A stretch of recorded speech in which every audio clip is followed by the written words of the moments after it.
Welcome to this review video for America's Biblical Heritage. This is the review video for the midterm examination and that we will be taking this Thursday. Hopefully this will help you out to be able to get a very good grade. Let me first go through the test and tell you what kind of questions you're going to have on the test, and then we'll go through some review things about the test. The first page of the test is a matching section, and it's going to match different quotations with the different people that said them.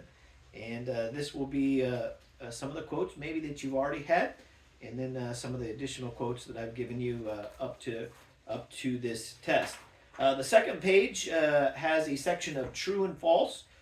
Be very careful reading the true and false, making sure that everything in there is either true, and if it's something's false, then write false. Then there's a multiple choice section dealing with different things that we've covered. Make sure you know your different dates on things. Also know your different preachers. That'll kind of help you out in that section. The next page of the test is a matching section, and it is matching 6 different colonies with different things about those colonies. So the answers, of course, may be used more than once, and in several occasions will be. And those colonies would be Jamestown, Plymouth, Massachusetts Bay Colony, Rhode Island Colony, Pennsylvania, and Georgia. Those 6 colonies there. And so you want to look over the different things that we gave according to that. There is 1 page of short answer questions, and that's kind of always scary. So make sure that you are knowing the different terms, especially. Another section of multiple choice, and part of this multiple choice section will be differences between the Geneva Bible and the King James Bible. And so make sure you know the different things that we said about those. And then also the different writers that influenced our founding fathers that we talked about.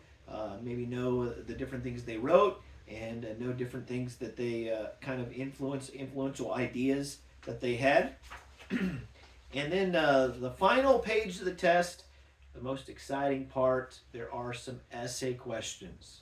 And if you think about some of the different things that we covered, some of the different things that we had conversations about and talked quite a bit about, there's 3 different essay questions.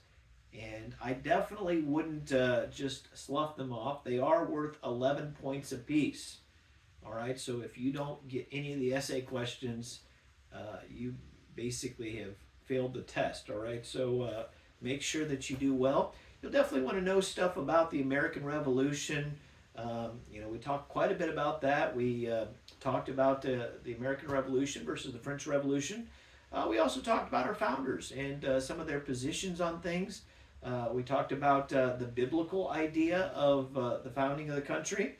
And then we also talked quite a bit about religious freedom and how did religious freedom come around. And so if you get those kind of concepts thoroughly ingrained in your mind and the different conversations we had regarding those, you should do fine on these essay questions. All right, so let me quickly go through some of the different things that you'll probably want to know. And once again, I'm not saying that everything's on the test, but I am going to try to go through at least everything that is on the test.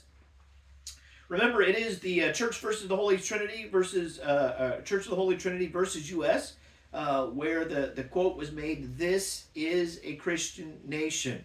And of course, that was Justice Brewer that wrote that opinion, and he's the one that wrote that quotation. This is a Christian nation. We also had another Supreme Court justice that we quoted, Justice Joseph Story, and he's the one that said, "Where can the purest principles of morality be learned so clearly and so perfectly as the New Testament?" We mentioned a couple of other leaders. We mentioned President Woodrow Wilson, who said that America was born a Christian nation. America was born to exemplify the devotion to elements of righteousness which are derived from the revelations of the Holy Scriptures.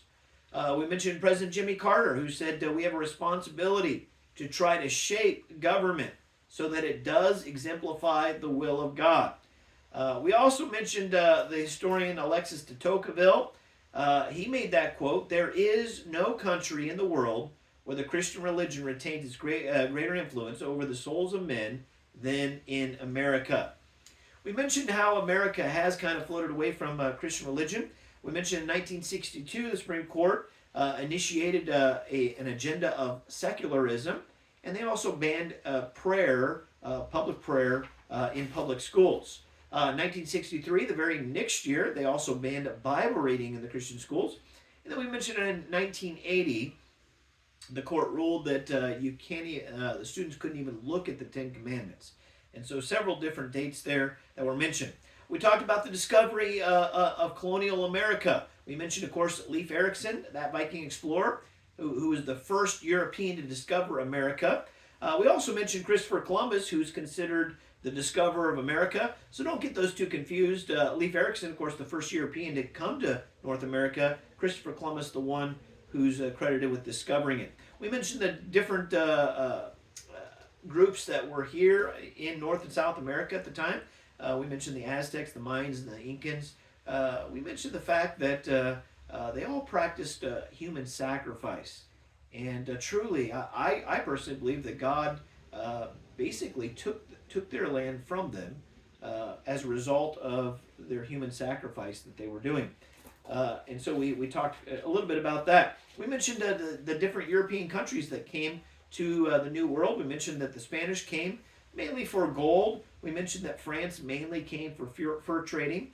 And we mentioned that England came for several different reasons, but they definitely came, because they wanted to give the gospel out. They wanted religious freedom, political freedom, and economic freedom.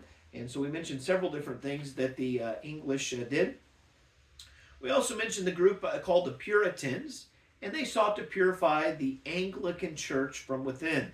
There was a group called the Separatists, and they chose to separate from the Anglican Church because they had a lot of Catholic doctrines. We mentioned several early English colonies, and as I mentioned on the test, this will be a cross-matching section, matching different things regarding the different colonies. We mentioned, first of all, the Jamestown colony. It was the first permanent English settlement in the New World. They did follow a common store economic system, which was a form of socialism that later got changed as a result of the leadership of John Smith.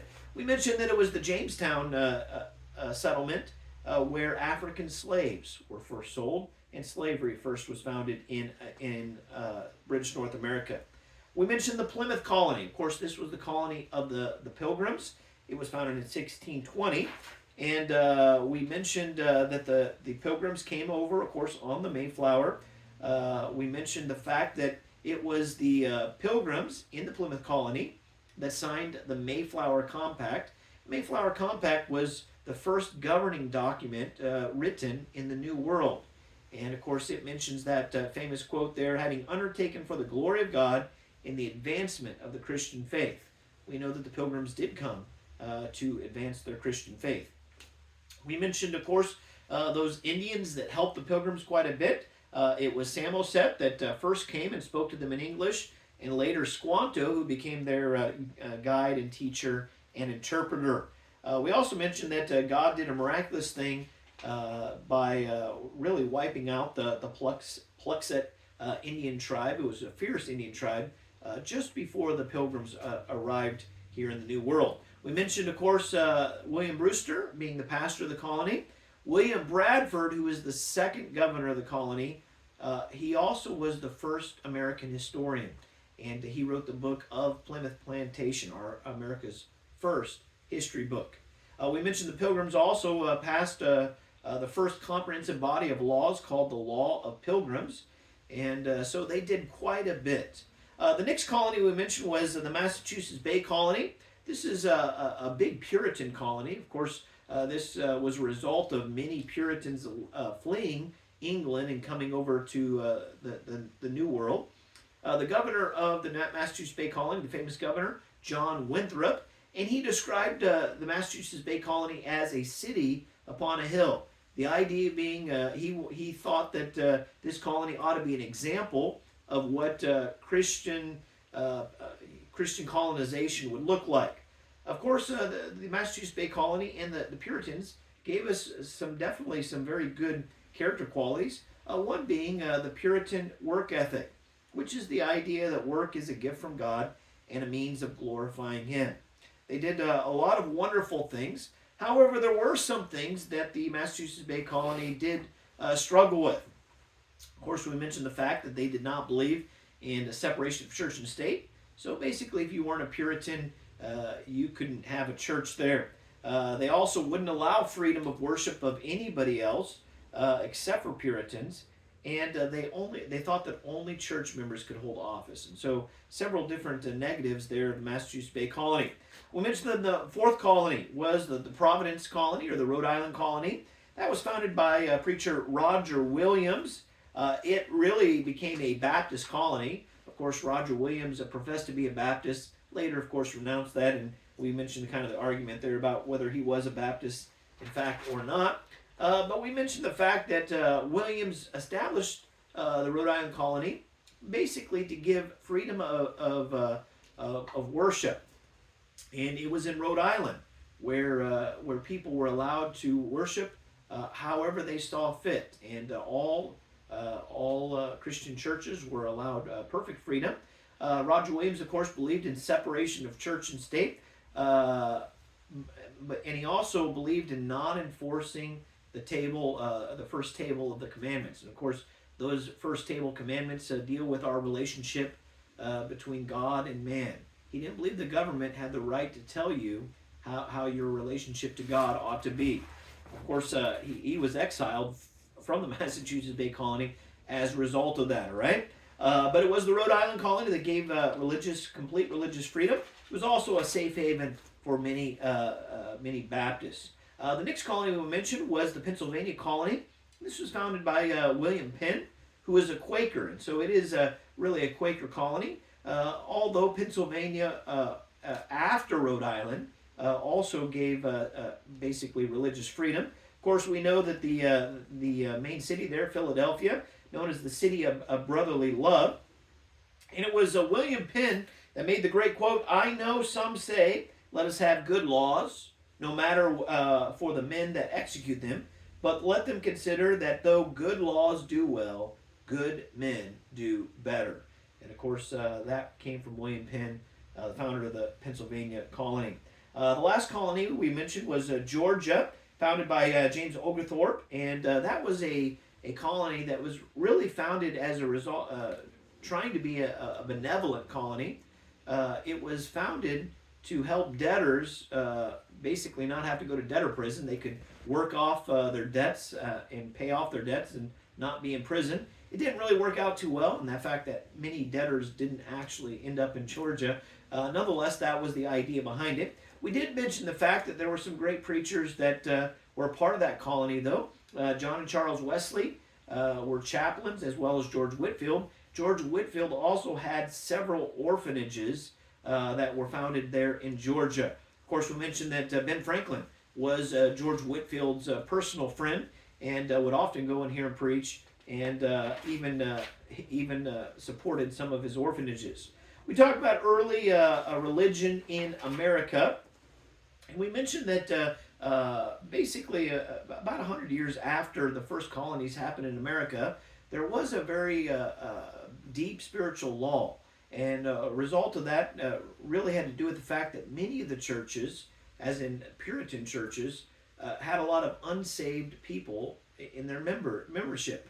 And that was a result of what was called the Halfway Covenant. Halfway Covenant basically said if your parents were church members, then you are too.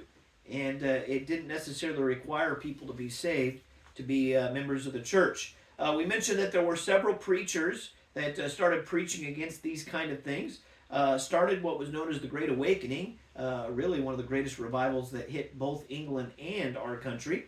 We mentioned a couple of preachers that were part of this Great Awakening. Don't get these two guys confused. The first one we mentioned was Jonathan Edwards. He preached the most famous sermon really preached in American soil, "Sinners in the Hands of an Angry God." He's also known as the foremost theologian and greatest intellects that America ever produced. He was quite the thinker and a great theologian. The second guy we mentioned was George Whitefield.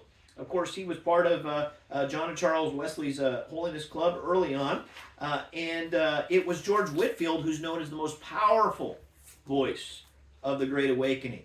And of course, you think about that powerful voice. Ben Franklin estimated that George Whitefield could be heard by over 30,000 people about a mile away, had a very powerful voice. And the result there being the Great Awakening. We mentioned educational life in the early colonial America. We mentioned a quote by Noah Webster that said, education without the Bible is useless. And of course, today our education system is quite a bit in shambles. But we mentioned some of the early institutions that came out. We mentioned Harvard College being the first institution of higher learning in British North America. And of course, we mentioned the fact that Harvard had a motto originally, truth for Christ and for the church. And today, of course, they've just reduced it to truth. They've taken out all kind of religious idea from it. We mentioned Henry Dunster as the first president of Harvard University. And we mentioned the fact that Henry Dunster did later become a Baptist as a result of watching the beating of Obadiah Holmes. And of course, once Henry Dunster became a Baptist and refused to have his baby baptized by the Puritan Church, he was kicked out of being the president of Harvard University. We mentioned some of the common schools found in the early colonies. We mentioned the Massachusetts Bay Colony passed really the first education law, and that was called the Old Deluder-Satan Act, which basically was passed saying we want our kids to be able to learn to read so they can read the Bible and not let that old deluder Satan tempt them away from it. We mentioned some of the books that were used in early schools. The most widely used textbook in colonial America, the New England Primer, as well as Noah Webster's Blue-Black Back Speller, the McGuffey Readers, and then really one of the greatest classic books ever written, Pilgrim's Progress. Some of these books were used in early American schools. We talked about early government documents. And of course, we mentioned the New England Confederation. And this was a group of colonies in New England, 4 colonies, that joined together for mutual protection. But they also said this, that they joined together, quote, to advance the kingdom of our Lord Jesus Christ and to enjoy the liberties of the gospel in purity and peace, and for preserving and propagating the truth and liberties of the gospel. So we saw some very early colonial documents that promoted the idea of Christianity, promoted the idea of America's biblical heritage. We mentioned that although the United States Constitution does not mention God very much in it, we mentioned that nearly every one of the state constitutions, in fact, every one of the state constitutions mentions God and really shows a belief in God. We talked about things leading up to the War of Independence and the starting of our country. We mentioned the 2 different Bibles that really shaped our country, the Geneva Bible and the King James Bible. And as of course I mentioned on the test, there's going to be several questions that you have to pick. Is it the Geneva or is it the KJV? And here's some things about the Geneva Bible. It was translated in 1560. It was the first study Bible ever produced. It had notes in the columns. And the kings did not like the Geneva Bible because a lot of the notes were against divine right of kings. The idea that the king is kind of almost God on earth. And so the Geneva Bible, of course, the Bible of the Pilgrims, it was the one that they used, a very good Bible. We mentioned, of course, the King James Bible, produced in 1611. We mentioned the fact that it was produced by a group of 6 different committees. And of course, we mentioned the process of how they came about the King James Bible. Really, the most elegant and beautiful and obviously perfect Word of God that we have given to us, authorized by King James. And we mentioned quite a bit about that Bible. We mentioned also some early writers that helped influence our country. We mentioned William Blackstone, and he wrote commentaries on the laws of England in 1765. He is the one that stated that the law of nature is not reason, but it's the will of God. Of course, it was writer John Locke who gave us the idea that the law of nature is reason. Of course, we don't agree with him on that. But John Locke wrote 2 treatises of government, and it was his writings that rejected the divine right of kings. It also argued for a limited constitutional government. It was John Locke who said that the social contract theory of government, where state governments derive its authority from the consent of the governed. And so John Locke produced quite a few ideas that really helped shape our country. We also mentioned Adam Smith, who wrote Wealth of Nations in 1776, a very powerful year, by the way, same year as our Declaration of Independence. And of course, we mentioned that Adam Smith, father of economics, really gave us the idea of free market, the free market economy, which helped develop that in our country.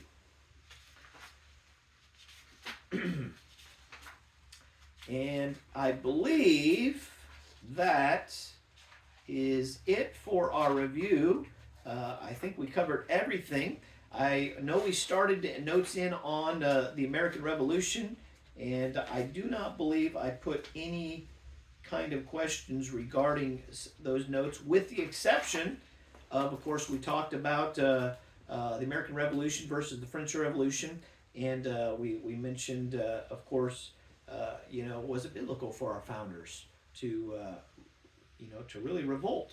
And of course, we kind of looked at both sides of that thing, and so you want to, of course, look over and think about those ideas as well. I'll be praying that you do well. God bless you. We'll see you on Thursday.